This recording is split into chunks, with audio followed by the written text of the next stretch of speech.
الله وبركاته. الحمد لله رب العالمين، والصلاة والسلام على أشرف الأنبياء والمرسلين وعلى آله وصحبه أجمعين. سبحانك لا علم لنا إلا ما علمتنا إنك أنت العليم الحكيم. رب اشرح لي صدري ويسر لي أمري واحلل عقدة من لساني يفقه قولي. اللهم فقهنا في الدين وعلمنا التأويل واهدنا صراطك المستقيم. اللهم انفعنا بما علمتنا وعلمنا بما ينفعنا وزدنا علما. آمين يا رب العالمين. أما بعد. Alhamdulillah, syukur pada Allah Subhanahu wa taala. Pada malam ni kita masih lagi diberi peluang datang untuk sama-sama kita menghidupkan malam-malam Ramadan. Mudah-mudahan kita termasuk dengan apa yang disebutkan oleh Nabi sallallahu alaihi wasallam, man qama ramadhana imanan wa ihtisaba ghufira lahu ma taqaddama min dhanbihi wa ma ta'akhkhar. Barang siapa yang di siang hari Ramadan dia berpuasa, tidak cukup dengan itu, pada malam-malam Ramadan, malam-malam hari dia mendirikan dengan pelbagai ibadah, tarawih, witir dan sebagainya, dan dia melakukan dengan penuh keimanan dan pengharapan kepada Allah. Apa yang didapat? Ghufira lahu ma taqaddama min dhanbihi wa ma ta'akhkhar. Akan diampunkan dosa yang sebelum dan yang selepas.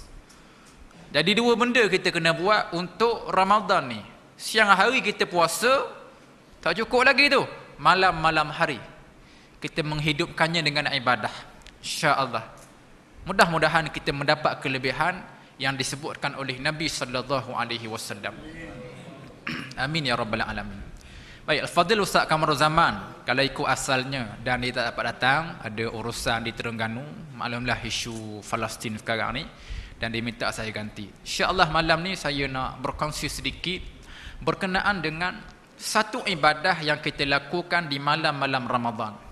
Di samping tarawih yang kita buat, satu benda lagi yang kita buat ialah solat witir. Saya share sedikit malam ni pasal solat witir.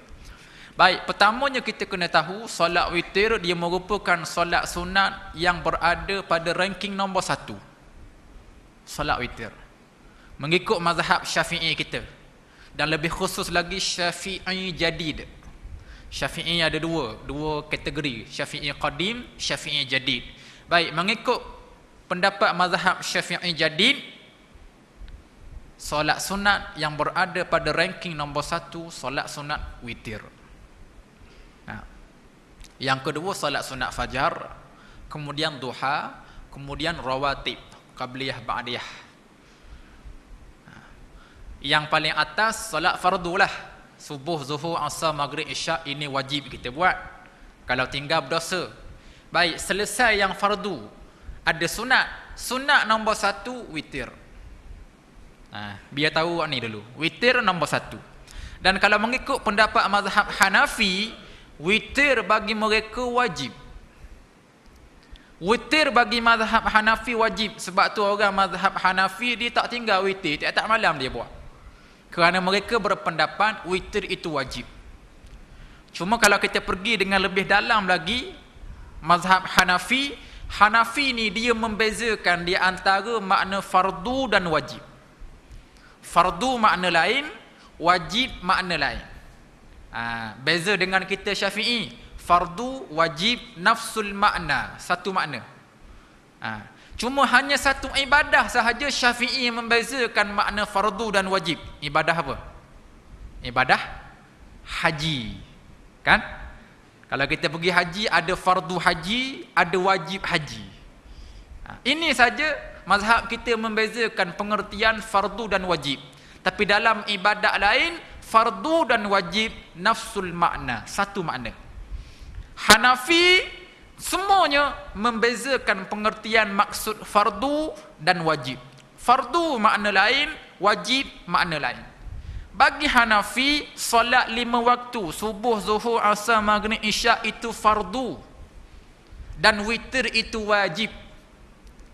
Itu Hanafi. Kan? Fardu lain, wajib lain. Bagi kita 5 waktu tu fardu, wajib samalah. Witir sunat muakkad, sunat yang sangat dituntut untuk kita buat. Baik, satu. Kemudian yang kedua, witir ini kita kena tahu sunat kita buat tiap-tiap malam, dan bila mari Ramadan, malam-malam Ramadan, sunat kita lakukan witir secara berjamaah. Berjamaah. Ini saya nak sebut ni. Poin pentingnya di sini. Kan? Sebab orang kita ramai terlepas pandang. Habis 8 rakaat, akad punggung balik. Ataupun habis 20 rakaat tarawih, cabut lari. Dia tidak berwitir jemaah dengan imam. Rugi serugi-ruginya. Kan? Kena sabar sekejap. Sabar untuk 3 rakaat je witir, bukan 3 jam. Kan? Buat 8, okey dah, tarawih. Sabar sekejap, buat witir 3 rakaat. Sebab ramai orang, dia tak tahu benda ni. Dan dia terlepas pandang. Bukan orang sini lah, orang tempat lain. Orang sini alhamdulillah 2 kali 5 je. Nah. Baik. Witir sunat kita lakukan secara berjemaah di malam-malam Ramadan. Tu dia, kan? Baik. Kemudian witir dengan makna ganjil. Sebab itu rakaat witir dia ganjil. 1, 3, 5 dan paling banyak 11. Kita buat 3 rakaat. Ulama ajar kepada kita, kalau nak buat 3 rakaat, mesti beza dengan 3 rakaat maghrib. Maghrib 3 rakaat, witir pun 3 rakaat. Tapi tak boleh sama kaifiat ni, mesti beza. Mesti membezakan di antara maghrib dan witir. Baik, saya untuk mudahkan faham, saya sebut dengan kaedah nombor. Maghrib nombornya 3, 2, 1. Ini maghrib. 3, 2, 1. 3 rakaat, 2 tahiyat, 1 salam. Maghrib kan? Maghrib 3 rakaat, 2 tahiyat. Tahiyat awal, tahiyat akhir. Kemudian 1 salam. 3, 2, 1 untuk maghrib. Baik, nak buat witir 3 rakaat, mesti beza dengan 3, 2, 1 maghrib. Ada 2 kaedah, 2 cara. Yang pertama juga dengan nombor 3, 2, 2. Ataupun satu cara lagi 3, 1, 1. Bezakan dengan maghrib. Maghrib 3, 2, 1. Witir 3, 2, 2 ataupun 3, 1, 1. 3, 2, 2, 3 rakaat, 2 tahiyat, 2 salam. Kan? 3, 1, 1, 3 rakaat, 1 tahiyat, 1 salam. Surau ni buat macam mana? 3, 2, 2. 2 salam lah. Baik, 3, 2, 2. 3 rakaat, 2 tahiyat, 2 salam. Pun satu lagi betul juga kalau ada orang buat 3 rakaat, 1 tahiyat, 1 salam. Dia akan buat 3 rakaat straight. Rakaat pertama, rakaat kedua. Rakaat kedua ni tidak ada tahiyat awal. Terus dia bangun macam rakaat pertama tadi, yang rakaat ketiga baru tahiyat, kemudian salam. 1 tahiyat, 1 salam, 3 rakaat. 3, 2, 2 ataupun 3, 1, 1. Maghrib 3, 2, 1. Okey? Ini bukan main bola ni. 3, 2, 2, 4, 2, 2 ni bukan. Ini rakaat witir, okey? Jangan tukar tajuk. Okey? Baik. Rakaat witir. Boleh faham ya ni? Boleh faham untuk rakaat witir. Baik.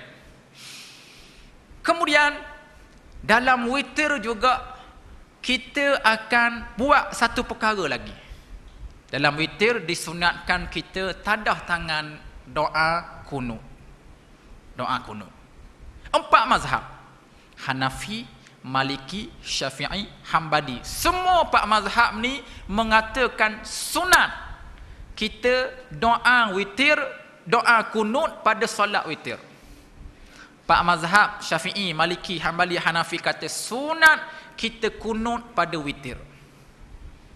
Berbeza kunut pada subuh. Kunut pada subuh Syafi'i je kata sunat. Yang lain kata tak sunat. Cuba kita pergi semayang subuh di Mekah. Ada kunut tak? Tak ada kan?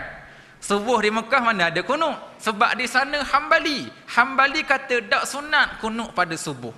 Syafi'i je kata sunat, sebab tu subuh tempat kita ada kunut. Jadi kunut pada subuh, ulama tak sepakat kata sunat.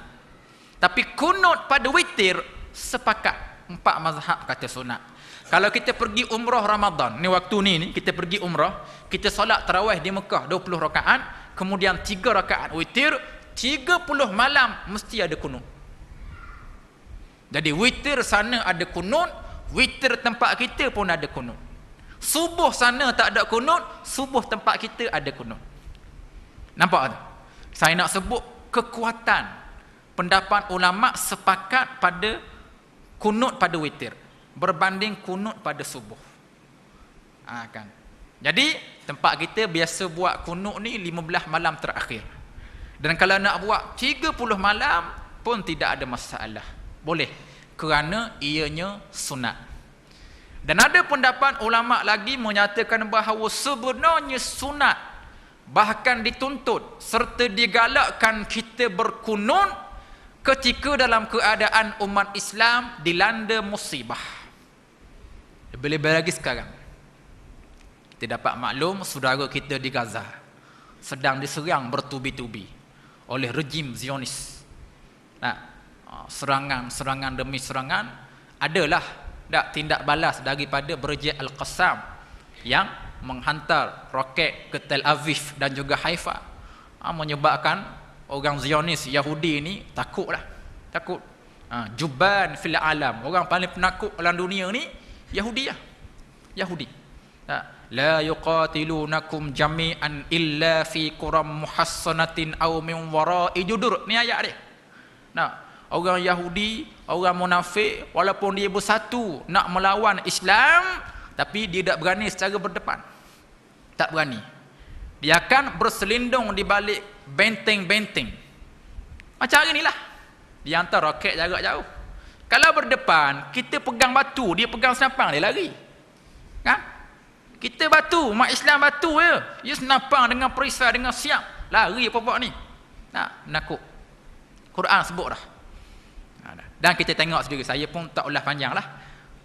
Video umat Islam Gaza, video ketakutan rakyat Yahudi di sana kita boleh tengok di Facebook, di YouTube sebagainya.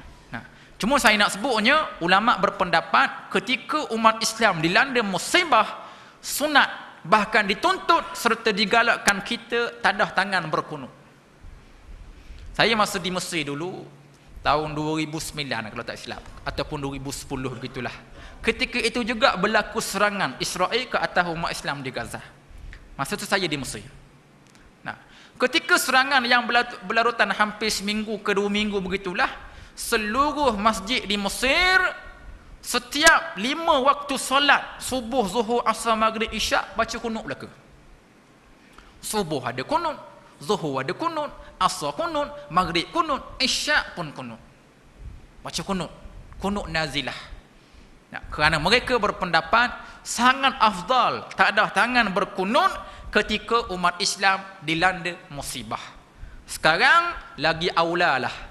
Lagi dituntut kita tadah tangan berkunut kerana sedang dilanda musibah. Dan sebahagian ulama berpendapat sebenarnya kunut yang kita baca ni, ataupun kunut nazilah yang kita baca setiap di akhir rakaat solat fardu, lebih aqwa, lebih kuat dari solat hajat yang kita buat. Biasa kita kan orang Melayu ni, ada apa-apa masalah, kita pun pakat solat hajat. Okeylah, baguslah. Taklah kata haram ke bid'ah, tidak. Buatlah solat hajat. Tapi kunut yang dibacakan pada setiap fardu salat itu lagi kuat dan lagi afdal. Kalau kita ikut logik akal dari sudut kemunasabahan pun memang betul lah. Kunut yang kita baca ini dalam solat fardu. Hajat solat sunat je. Fardu dengan sunat mana lebih aula? Fardu lebih kuat, fardu lebih aula. Jadi kita yang solat hajat teruskan, cuma tambah sikit lagi untuk setiap solat fardu kita tadah tangan berdoa kunut. Doa kunut. Dan dia ajar juga cara doa ni, Kalau berdoa waktu ini ketika sedang dilanda musibah, tak perlu dah kita mula dengan kunut biasa tu. Allahumma hdina fi man hadait wa afina fi man afait wa tawallana fi man tawallait wa barik lana fi ma razaqtana wa qina azaban nar. Nah, bulan puasa lapar. Kunut dengan doa makan digabung sekali. Nah. Nah, ada tu ada. Dia sebut ni sebab ada.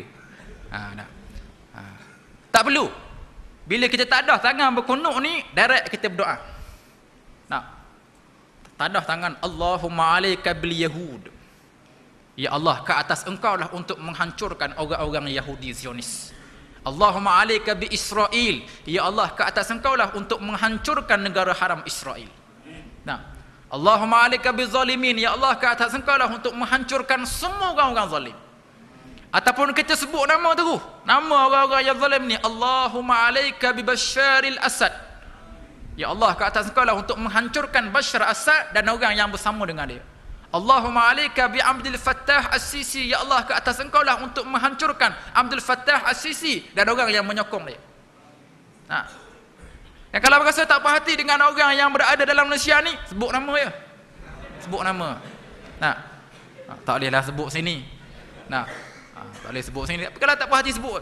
Nah, sebut. Nah, pasal sedang dilanda musibah. Nah, jadi kita direct terus kita berdoa. Nah. Jadi kunut ni dinamakan kunut nazilah. Ada dia kunut yang agak panjang. Kalau siapa-siapa nak tahu, boleh tanya Al-Fadhil Ustaz Google. Tarik dekat situ je. Kunut nazilah dia akan keluar. Copy, print, tepek lah. Dekat mana-mana dinding katil ke, almari tepek. Mudah. Tak panjang mana, taklah pendek sangat, sederhana, mudah untuk dihafal. Kunut nazilah. Baik. Kunut ni. Kunut sunat kita buat dalam setiap solat witir, terutamanya malam-malam Ramadan. Sunat. Berbeza dengan kunut pada subuh. Kunut pada subuh Syafi'i je kata sunat. Tapi kunut pada witir, 4 mazhab semuanya mengatakan sunat. Kan? Baik, kemudian sikit lagi lah. Ada pertanyaan. Bila kita sudah selesai kunut di masjid, surau berjemaah dengan imam, orang tanya, bila balik boleh ke sambung lagi solat ustaz? Sebab kadang-kadang orang faham witir ini solat penutup. Jadi tak boleh buat solat dah. Dia bukan penutup. Tak ada masalah lah, boleh. Kita balik rumah sambung solat lain. Cuma jangan sambung witir je. Nabi kata la witrani fil lailah. Tidak ada 2 witir pada satu malam. Jadi kita dah buat witir sekali dengan imam tadi. Bila balik tak perlu dah ulang witir, kita sambung solat-solat yang lain. Banyak lagi. Ada hajat, ada taubat, ada tasbih, ada tahajud. Kan? Jangan buat duha sudah. Duha pagi esok lah. Jangan buat. Baik, senang. Kita sambung solat-solat sunat yang lain. Ini kira ni orang yang rajin betul lah ni. Kan? Balik dari masjid surau nak sambung lagi. Biasanya daklah agenda lain banyak lagi. Ondai-ondai ada lagi. Mutabak. Kat rumah buka tak habis lagi. Lepas tu dengan TV pun main peranan juga. Orang TV pandai. Bila mari Ramadan ni dia akan siarkan rancangan-rancangan drama yang Islami. Dia nak target kita. Kita balik di rumah lepas tarawih tu buka TV tengok drama Islami Sejadah Cinta. Beres lalu Sejadah Cinta. Dah sejadah, tahulah sejadah ni. Malam esok balik tarawih buka TV lagi, ada pula drama Islami Sejadah Berdiri. Tak buat apa dah lah, melekat depan TV kita. Halo je, halo. TV tarik kita, tak buat dah ibadat, duk tengok TV. Tambah-tambah sekarang ni musim Piala Dunia. Allah. Nak habis dah. Akhir dah. Ada Jerman dengan Argentina. Dah ustaz sokong tim mana ustaz? Jerman lah. Ya, Jerman. Dan insya-Allah. Oh, insya-Allah tu. Oh, dah. Tak. Sebenarnya ada hujah lah, kita ada hujah. Ini disebut oleh guru saya. Kenapa sokong Jerman? Tak. Sebab antara sebabnya Jerman dia merupakan negara bukan Islam yang paling mesra dengan Islam. Ini Jerman. Jadi kita bukan sokong semata-mata minat bola, tidak. Kita sokong tu ada juga kebaikan sikit untuk Islam, kredit untuk Islam tu ada. Jadi Jerman walaupun dia bukan Islam, kita pun tahu dia negara bukan Islam, tapi dia antara negara yang paling mesra dengan Islam. Umat Islam dari Turki, dari Mesir, dari Pakistan kalau nak berhijrah, kebanyakannya memilih Jerman. Yang agak keras dengan Islam, Perancis. Dia agak keras dengan Islam. Tapi Jerman paling lembut. Argentina, dia pun tahulah. Tengok gambar Messi tu, dah hebat dah. Orang panggil apa? Penyokong tegar. Penganut tegar Yahudi dan sebagainya. Jadi tak perlulah Argentina ni, Jerman. Insya-Allah 3-0. Dah. Tengok setakat hobi lah. Setakat hobi, jangan sampai tergendala ibadat-ibadat kita. Jangan sampai sahur tak bangun, subuh tak buat, jangan. Tak, tengok setakat hobi. Baik. Saya ulang balik tadi. Ringkas saja. Witir solat ranking nombor 1. Dalam mazhab kita ni, mazhab Syafi'i, solat sunat ranking nombor 1 witir. Ingat witir. Witir malam-malam Ramadan sunat kita lakukan secara berjemaah. Dan inilah saya nak tegur orang kita, habis 8 dia cabut, habis 20 dia cabut, dia tak witir berjemaah dengan imam. Hati-hati, jaga-jaga. Di sini kita kena hati-hati. Kalau habis 8, tunggu sekejap je, bukan lama pun. 3 rakaat kita witir berjemaah. Kan? Nabi sebut satu hadis, mafhumnya kalau kita datang nak buat ibadat tarawih, kemudian kita qiyam malam-malam Ramadan dan kita bangun bersama dengan imam bangun. Maknanya selesai bersama dengan imam, kita akan mendapat pahala qiyamul lail 1 malam penuh. Kan? Jadi bila imam akan bangun habis? Selepas witir ya. Selepas witir baru imam bangun habis. Jadi kita pun bangun bersama dengan imam, kita mendapat pahala qiyamul lail penuh 1 malam tanpa tidur. Mana ada orang buat qiyamul lail seterik tak tidur-tidur. Kan? Mesti tidur juga. Tapi dengan kita buat cara lagu tu, pahala penuh 1 malam kita dapat. Ini kelebihan orang yang bangun selesai bersama dengan imam bila bangun. Jadi witir solat yang kita patut jaga. Dalam witir ada kunut dan kunut sunat. Kita lakukan tambah-tambah sekarang ketika umat Islam dirazah, berada dalam musibah.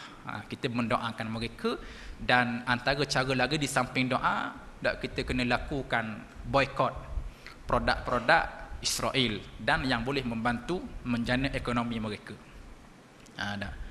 Mungkinlah siapa yang dapat senarai-senarai produk ataupun syarikat yang perlu diboikot, mungkin kita tak mampu nak boikot belaka. Tak banyak sangat. Terlalu banyak. Mala yudraku kulluh la yutraku kulluh, kata Nabi.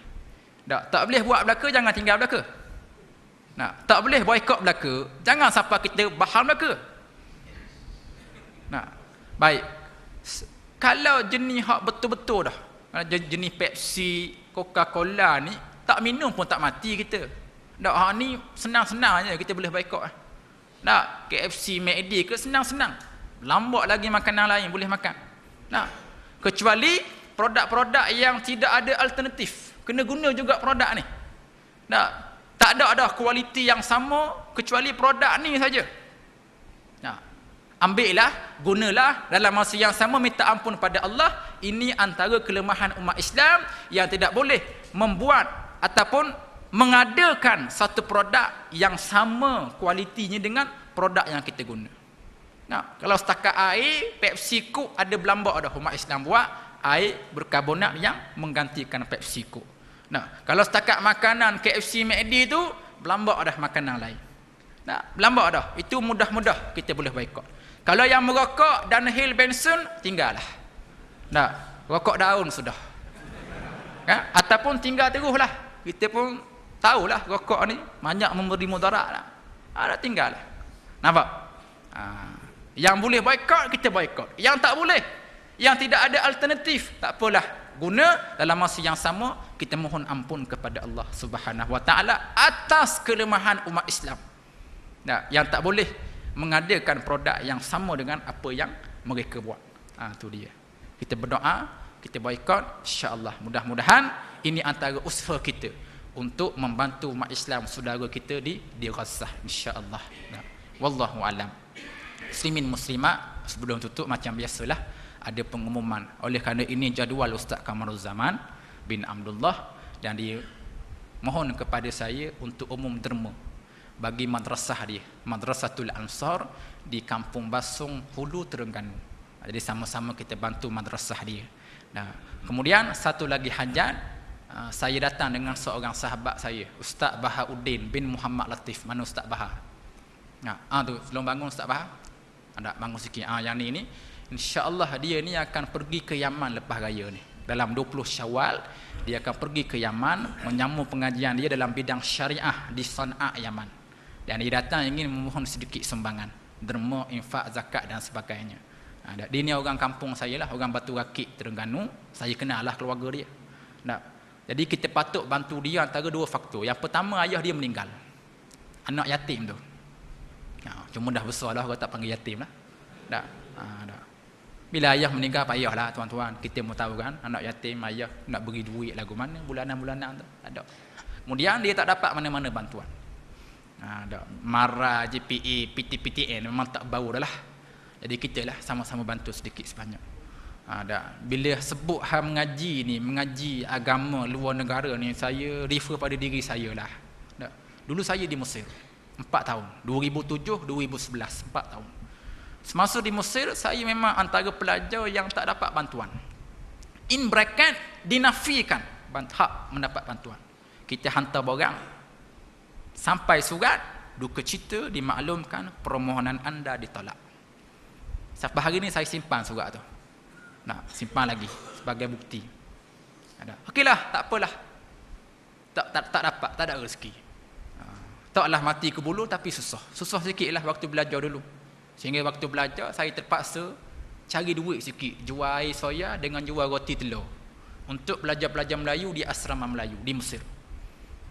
Terpaksa cari duit lebih. Duit tak cukup. Susah lah. Ingat zaman belajar dulu sedih lah, boleh menitik air mata. Tak apalah, cerita dulu, sekarang okey dah, tak ada masalah. Cuma bila kita lihat adik-adik nak pergi belajar, kita tak mahu mereka susah macam kita. Biar kita sudah. Dia pergi, kita nak dia pulun belajar. Cari ilmu sungguh-sungguh, jangan fikir duit.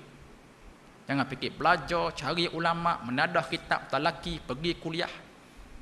Dapat ilmu, balik, sebarkan.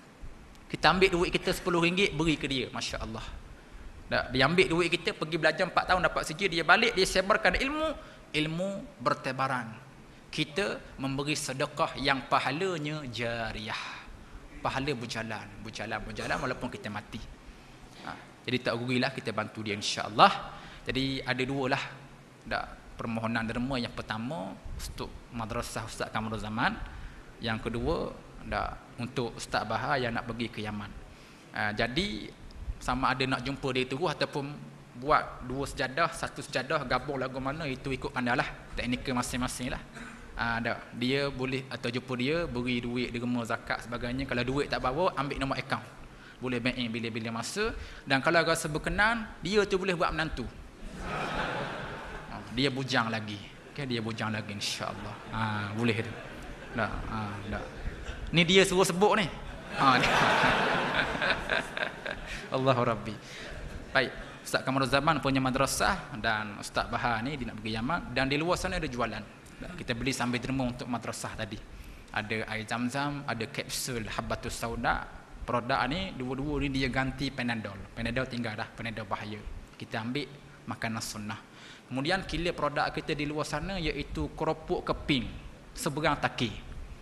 Ada satu bungkus harga RM10. Keropok seberang taki ni satu-satunya kedai keropok yang kita masuk nak beli kena ambil nombor giliran. Macam nak masuk pejabat poh tu, nombor giliran.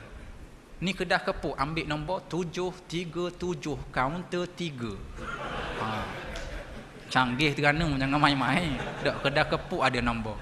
Tak, jadi kita bawa dan kita jual dapatkan di belakang sana insya-Allah. Dah. Wallahu a'lam. Assalamualaikum warahmatullahi wabarakatuh.